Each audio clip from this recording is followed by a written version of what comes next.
नमस्कार, मैं हूं श्वेता झा और आप देख रहे हैं जीएनटी स्पेशल। नवरात्र के दौरान शक्ति के प्रमुख स्थानों में दर्शन और पूजन का विशेष महत्व होता है। इसी के चलते हम आपको जीएनटी पर रोज देश के प्रमुख देवी मंदिरों और शक्ति पीठों के दर्शन करवा रहे हैं। साथ ही आपको वहां की कहानी और पौराणिक इतिहास से भी रूबरू करवा रहे हैं। इसी क्रम में देश के प्रमुख शक्ति स्थलों में गिना जाता है गुजरात का अंबाजी शक्तिपीठ। गुजरात के बनासकांठा में मौजूद शताब्दियों पुराना ये मंदिर अब अपने नए रूप में जगमगा रहा है। पिछले कई दिनों से अंबाजी के धाम में नवरात्र का उत्सव चल रहा है। तो आइए आपको दिखाते हैं कि आखिर क्या है इस शक्तिपीठ का पौराणिक इतिहास और नवरात्र में कैसी है अंबाजी शक्तिपीठ की रौनक।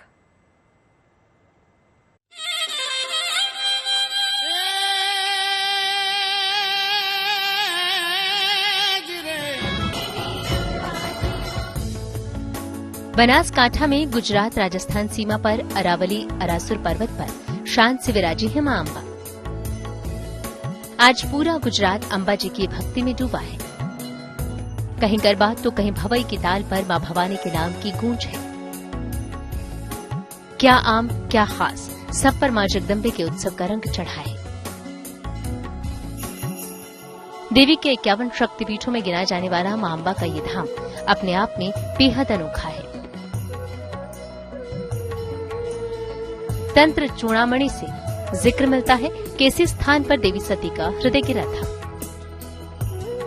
दक्ष प्रजापति ने यज्ञ किया, तब मां भगवती पार्वती को आमंत्रित नहीं किया, तब मां भगवती पार्वती क्रोधित हो गई, तब अपना देह है जो यज्ञ में डाल दिया। भगवान शिव जी को मालूम पड़ा, तब वो मां भगवती का शव लेके तांडव करने लगे। तब सभी देवताओं ने अब भगवान शिव के पास जाके प्रार्थना की और भगवान विष्णु ने चक्र छोड़ा। उस चक्र से मां का 51 टुकड़े हुए। जो हृदय का भाग है वो यहाँ अंबाजी में गिरा है और वर्षों की परंपरा है और यहाँ बहुत सारे भक्त आते हैं। उनकी मनोकामना मां भगवती जगदम्बा परिपूर्ण करती है। इस मंदिर की सबसे खास बात यह है कि यहाँ गर्भगृह में मां की मूर्ति की नहीं बल्कि शक्ति के स्वरूप यंत्र की पूजा की जाती है।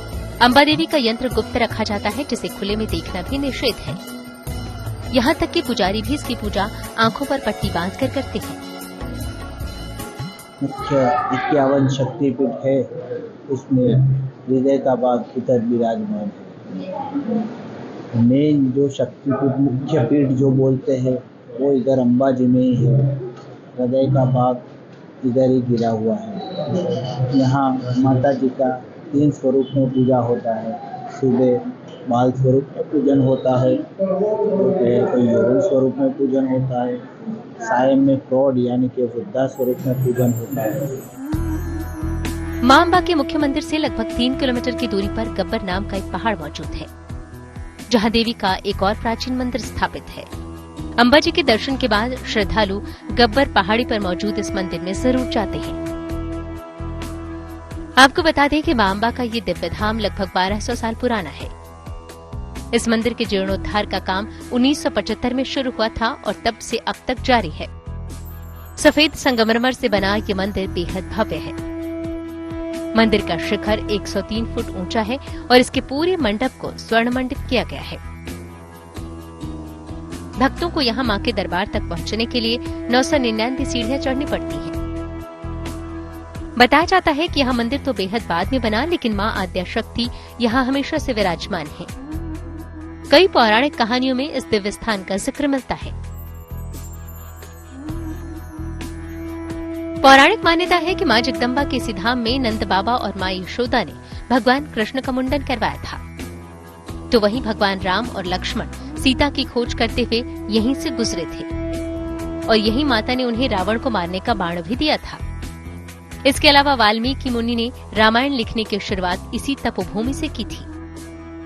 सुबह में पादुका पूजा, आरती हम प्रायण करते हैं और अनुष्ठान करते हैं। और यहाँ पे कहते हैं कि माँ का हृदय गिरा है, तो साक्षात माँ हाजरा हजूर है। और कहते हैं कि यहाँ पे जो भी मांगता है उसकी झोली माँ भरती है और वो दोबारा तो आता ही आता है। लाखों करोड़ों भक्त यहाँ पे दर्शन करने आते हैं। अभी शक्ति की आराधना का पर्व यानी नवरात्रि का महापर्व चल रहा है। 9 दिनों तक माता जी की यहाँ पे आराधना होती है और ये माँ अंबा का जो चाचर चौक है, यहाँ पे शक्ति के आराधना होती है और गरबे और रास भी खेले जाते हैं। आज मां अंबा का ये धाम गुजरात ही नहीं बल्कि देश के सबसे प्रसिद्ध मंदिरों में गिना जाता है। देश और दुनिया के कोने कोने से श्रद्धालु मां अंबा के दर्शन के लिए यहाँ आते हैं। अंबाजी शक्तिपीठ में नवरात्र उत्सव की शुरुआत भादो की पूर्णिमा से ही हो जाती है। हर साल भाद्रपद पूर्णिमा पर यहाँ मेले जैसा उत्सव होता है। भादो पूर्णिमा के दिन मां अंबा के दरबार तक भक्त दूर दूर से पताका लेकर पैदल आते हैं। दरअसल इस परंपरा के जरिए भक्त माता अंबा को नवरात्रों के लिए अपने घर आने का न्योता देते हैं। भादो पूर्णिमा के कुछ दिनों बाद नवरात्रों का पवित्र पर्व शुरू होता है और भक्तों की ये कामना होती है कि नवरात्रि की 9 रातों में मां साक्षात अपने भक्तों के घर विराजे। इसी मनोकामना के साथ भक्त यहाँ भगवती की पताका लेकर आते हैं और मां के मंदिर में चढ़ाकर उन्हें अपने घर बुलाते हैं। ये अभी नवरात्र चल रही है तो ये हमें एक ध्वजा चढ़ाने का हमने वो रिचुअल किया हुआ है। तो हर नवरात्र में हम आते हैं और यहाँ पर ध्वजा चढ़ाकर जाते हैं हम लोग। मैं छोटी थी तब से अम्बे माता को बहुत मानती हूँ। मेरी सब मनोकामना पूर्ण होती है। मेरी शादी हो गई फिर भी हम लोग आते हैं, हर महीने एक बार आते हैं अंबाजी में हम लोग। आज यहाँ पर अंबाजी में आए हुए ध्वजा का मनोरथ किया हुआ था, वह आज पूर्ण किया है। जगत जननी अंबिका भवानी सबका कल्याण करे ऐसी। अंबाजी शक्तिपीठ के बाद अब आपको लिए चलते हैं गुजरात में ही मां भवानी के पावागढ़ शक्तिपीठ में। पावागढ़ का महाकाली मंदिर इन दिनों नवरात्र की रौनक से गुलजार है। इस बार यहां नवरात्र ज्यादा खास है, इसलिए भी क्योंकि कई शताब्दियों बाद मंदिर के शिखर पर ध्वजा लहरा रही है। दरअसल 14वीं शताब्दी के आसपास विदेशी आक्रांताओं ने इस प्राचीन मंदिर को खंडित किया था और कई साल से मंदिर उसी अवस्था में था। लेकिन पिछले कुछ सालों में न केवल इस मंदिर का पुनर्निर्माण करके पुरानी भव्यता को लौटाया गया है, बल्कि मंदिर के शिखर पर फिर से पताका भी फहराया गया है। नवरात्र के मौके पर मंदिर के शिखर पर ध्वजा चढ़ाने वालों का तांता लग गया है।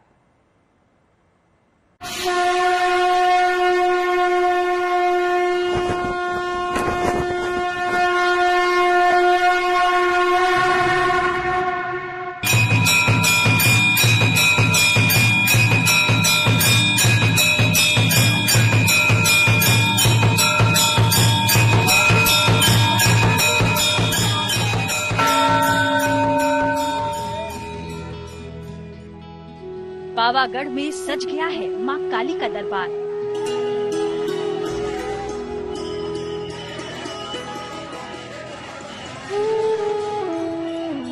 चंपानेर भवानी के मंदिर में लगी भक्तों की कतार।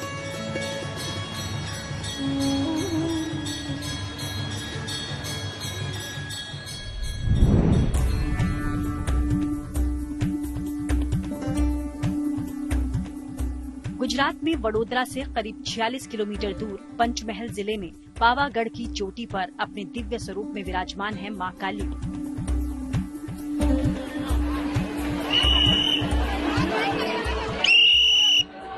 पावागढ़ में 3500 फीट ऊंचे पहाड़ की चोटी पर माता काली ने अपना दरबार सजाया है।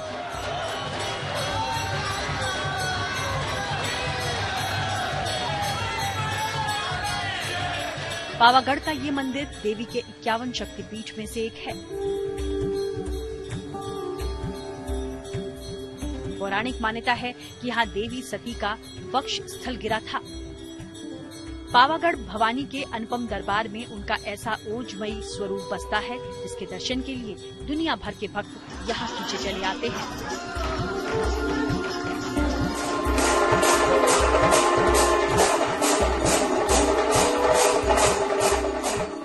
प्राचीन काल में इस दुर्गम पर्वत पर चढ़ाई लगभग असंभव थी। चारों तरफ खाइयों से घिरे होने के कारण यहाँ हवा का वेग भी हर तरफ बहुत ज्यादा रहता है। इसलिए इसे पावागढ़ कहते हैं, यानी ऐसी जगह जहाँ पवन का वास हमेशा एक जैसा हो।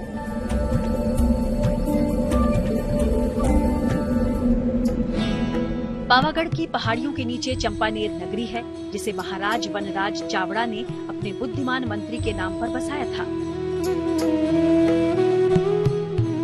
यहाँ 1471 फुट की ऊंचाई पर माची हवेली मौजूद है। मंदिर तक जाने के लिए माची हवेली से रोपवे की सुविधा है। यहाँ से पैदल मंदिर तक पहुँचने के लिए लगभग 250 सीढ़ियाँ चढ़नी होती हैं। पावागढ़ के महाकाली मंदिर की खास बात यह है कि यहाँ दक्षिण मुखी काली माँ की मूर्ति है। कहा जाता है कि इस मंदिर में पूजा अर्चना करने से लोगों की मनोवांछित इच्छा पूर्ण होती है। यहाँ नवरात्र और पूनम के दिन खास तौर पर विशेष तांत्रिक पूजा होती है। इस मंदिर से जुड़ी एक पौराणिक कहानी पावागढ़ शक्तिपीठ को त्रेता युग से भी जोड़ती है। बताते हैं कि ये मंदिर श्री राम के समय का है, तब इसे शत्रुंजय मंदिर कहा जाता था। ये भी माना जाता है कि यहाँ माँ काली की मूर्ति विश्वामित्र की तपस्या के बाद ही स्थापित हुई थी। मान्यता है कि भगवान राम, उनके बेटे लव और कुश के अलावा बहुत से बौद्ध भिक्षुओं ने भी इस स्थान पर मोक्ष प्राप्त किया था। तो वहीं 20वीं शताब्दी में भारत के महान संत और युग पुरुष स्वामी विवेकानंद भी मां काली की उपासना के लिए इस मंदिर में आते थे। मां के इस आंगन में यूं तो अनंत काल से भक्ति की भागीरथी बहती चली आ रही है, लेकिन कई शताब्दियों बाद साल 2022 में वो मौका आया था जब शारदीय नवरात्र में मां काली के इस शिखर पर धर्म की ध्वजा एक बार फिर से लहराई।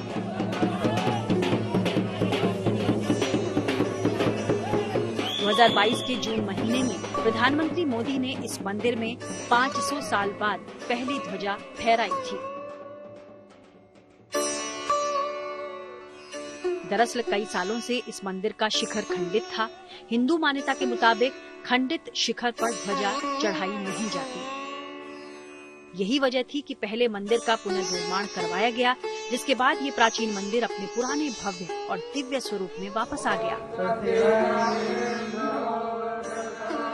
नवनिर्माण के साथ ही मंदिर के शिखर को भी सोने से मढ़वाया गया था, जिसके बाद पीएम ने यहाँ विधि विधान के साथ शिखर पर ध्वजा चढ़ाई थी।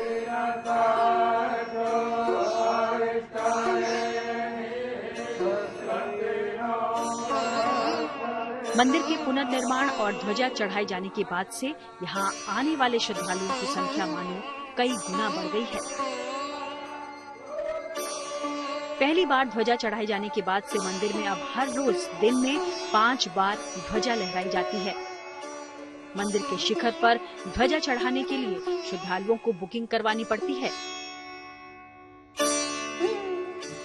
यहाँ पर 11 फीट से लेकर 51 फीट तक की ध्वजा चढ़ाई जाती है, जिसके लिए भक्तों से अलग अलग दक्षिणा ली जाती है। आपको बता दें कि धार्मिक और ऐतिहासिक दृष्टि से महत्वपूर्ण पावागढ़ मंदिर का इतिहास 500 सालों से भी ज्यादा पुराना है। 1540 में मुगल आक्रमणकारी मोहम्मद बेगड़ा ने पावागढ़ पर हमला कर दिया था और मंदिर के शिखर को खंडित कर दिया था। मंदिर के शिखर को तोड़कर यहाँ सदान शाह पीर की दरगाह बना दी गई थी और तब से मंदिर का शिखर खंडित था। लेकिन साल 2017 में मंदिर के नवनिर्माण का काम शुरू किया गया, जो लगभग 4 साल बाद यानी साल 2022 में पूरा हुआ। पावागढ़ मंदिर में न सिर्फ गुजरात बल्कि राजस्थान, मध्य प्रदेश और महाराष्ट्र के लोग भी बड़ी तादाद में आते हैं। खासकर नवरात्रि और पूर्णिमा के मौके पर तो पूरी श्रद्धा और भक्ति से मां के दर्शन कर उनका आशीर्वाद लिया जाता है। पावागढ़ से शार्दुल गज्जर के साथ bureau report, good news today.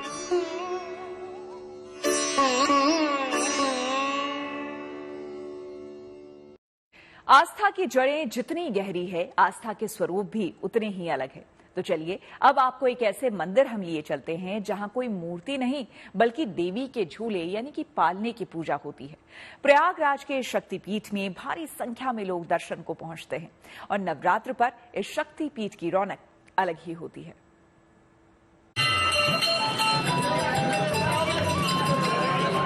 आस्था के पालने पर पूजा जा रहा यह शक्ति का स्वरूप है। तीर्थराज प्रयाग में मौजूद मां अलोप शंकरी का ये धाम 51 शक्तिपीठों में गिना जाता है। यह मंदिर अलोप शंकरी देवी नाम से मशहूर है। पौराणिक मान्यता है कि यहाँ शिव की प्रिय सती के दाहिने हाथ का पंजा कटकर गिरा था। यहीं आकर मां का अंग अदृश्य यानी अलोप हो गया था। इसी वजह से इस सिद्धपीठ का नाम अलोप शंकरी पड़ गया। उनका जब शरीर जब अंग भंग किया गया विष्णु भगवान के द्वारा, तो यहाँ पर आकर के उनका शरीर पूर्णतः लोप हो गया। इसीलिए यहाँ पर कोई मूर्ति नहीं है यहाँ पर केवल झूला होता है, झूले का हम लोग दर्शन करते हैं, पूजा करते हैं और यहाँ आने पर सारी मनोकामनाएं पूरी होती हैं, यही हम लोगों की मान्यता है। इस घटना के प्रतीक के रूप में यहाँ झूला रखा गया है, जिसमें लाखों भक्तों की आस्था है। माना जाता है कि यहाँ रक्षा सूत्र बांधने से भक्तों की मनोकामना पूरी होती है। यहाँ पर माँ को केवल नारियल और पुष्प ही चढ़ता है। दूर दूर से श्रद्धालु माँ की पूजा अर्चना के लिए आते हैं। हर रोज अलग अलग रूपों में माँ के झूले की पूजा की जाती है। प्रयागराज के इस अलोप शंकरी मंदिर में भक्तों की भारी भीड़ माँ के दर्शनों के लिए उमड़ी हुई है। यहाँ पर हम दिखाएं कि यहाँ पर माँ का झूला सजा हुआ है और यहाँ पर कोई मूर्ति नहीं है और माँ के पालने की पूजा यहाँ की जाती है। जो भी भक्त नवरात्र में यहाँ और वैसे भी जो भी सच्चे दिल से मांगते हैं उनकी मनोकामना पूरी होती है। यहाँ देखिए झूला सामने दिख रहा है और इसी माँ के झूले की पूजा की जा रही है। इसी मंदिर के दूसरी तरफ माँ के 9 अलग अलग रूपों को दिखाया गया है। इसके साथ काल भैरव, माँ शीतला और हनुमान जी की मूर्ति भी स्थापित है। कहा जाता है कि जो भक्त यहाँ सच्चे दिल से फरियाद लेकर आता है, उसकी मनोकामना माँ जरूर पूरा करती है। यही प्रार्थना है कि पूरे संसार को, पूरे विश्व को, पूरे परिवार को सुरक्षित रखें, सुरक्षित रहें, सब लोग हंसी खुशी रहें। यूं तो अलोप शंकरी धाम में साल भर श्रद्धालुओं का तांता लगा रहता है, लेकिन नवरात्र के दौरान मानो सारा प्रयागराज ही मां अलोप शंकरी का आशीर्वाद लेने उमड़ पड़ता है। प्रयागराज से पंकज श्रीवास्तव के साथ bureau report, good news today. आस्था के सफर का अगला पड़ाव है कांगड़ा का ब्रजेश्वरी शक्तिपीठ। ब्रजेश्वरी धाम देवी के 51 शक्तिपीठों में से एक है। ये हिमाचल प्रदेश का सबसे भव्य मंदिरों में से एक गिना जाता है। कांगड़ा में 1905 में आए प्रलयकारी भूकंप से ब्रजेश्वरी मंदिर भी जमींदोज हो गया था। इसके बाद मंदिर का नई शैली में फिर से निर्माण कराया गया। ये शक्तिपीठ करोड़ों लोगों की आस्था का केंद्र है।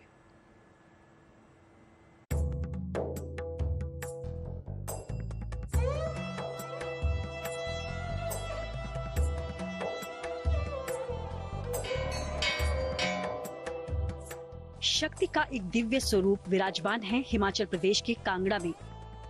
ब्रजेश्वरी देवी का ये धाम 51 शक्तिपीठों में से एक है। यहाँ पर देवी भगवान शिव के रूप में भैरवनाथ के साथ विराजमान हैं। पौराणिक मान्यताओं के मुताबिक यहाँ माता सती का दाहिना वक्ष गिरा था।